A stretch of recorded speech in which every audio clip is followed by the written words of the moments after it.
ఒక real estate business చేసే అతను మీ దగ్గరికి రావడం వల్ల రియల్ ర్యాపిడ్ రిజల్ట్ వచ్చిందని విన్నాను. Yes. అంటే అది ఎలా సాధ్యమైంది? అంత తొందరగా ఆయన ఎలా సక్సెస్ సాధించగలిగాడు? రియల్ ఎస్టేట్‌లో నేను చెప్పినటువంటి టిప్స్ ఫాలో చేసి వారు అనుకున్నటువంటి గోల్స్, డ్రీమ్స్‌ని అచీవ్ అయ్యారు.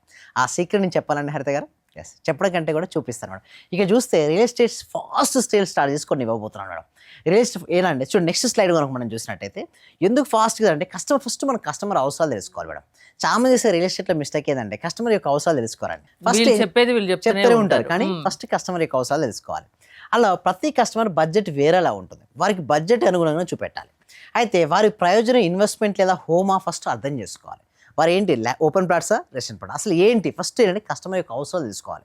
నెక్స్ట్ స్ట్రైక్ వచ్చేసరికి అలా నెక్స్ట్ దానికి వెళ్దాం. ఫస్ట్ నమ్మకం అండ్ విశ్వాసం అంటే డాక్యుమెంట్ క్లియర్గా చూపించాలి. చాలామంది డాక్యుమెంట్ హైడ్ చేయాలను తర్వాత చూపిస్తారు, కానీ ఫస్ట్ నమ్మకం ఉంటేనే అక్కడ సేల్ జరుగుతుంది. అంటే అమ్మకాలు జరగాలంటే ఎస్పెషల్లీ రియల్ ఎస్టేట్లో కొన్ని ల్యాక్స్తో సంబంధం, ఏదో 5 రూపీస్ 10 రూపీస్ కాదు, ల్యాక్స్ వారి జీవితాలకు సంబంధించింది. అవును. సో ముందు ట్రస్ట్ అనేది ఏర్పడాలి. అంటే నమ్మకం ఉండాలంటే డాక్యుమెంట్స్ చాలా క్లియర్గా చూపించాలి అండ్ పారదర్శకంగా మాట్లాడాలి. నమ్మకం పెరిగితేనే సేల్స్ వేగంగా జరుగుతాయి. నన్ను అడుగుతారు, సార్ సేల్ జరగట్లేదు అని. ముందు సేల్ జరగటంటే నిన్ను నమ్ముతున్నారా, లేదా నువ్వు ఇచ్చే ప్రోడక్ట్ నమ్ముతున్నారా, లేదా నీ కంపెనీ నమ్ముతున్నారా, ఫస్ట్ ఒకసారి చెక్ చేసుకోండి. అది నమ్ముతేనే నీకు ఫాస్ట్గా రియల్ ఎస్టేట్లో సేల్స్ అవుతుంటాయి. ఇంకొక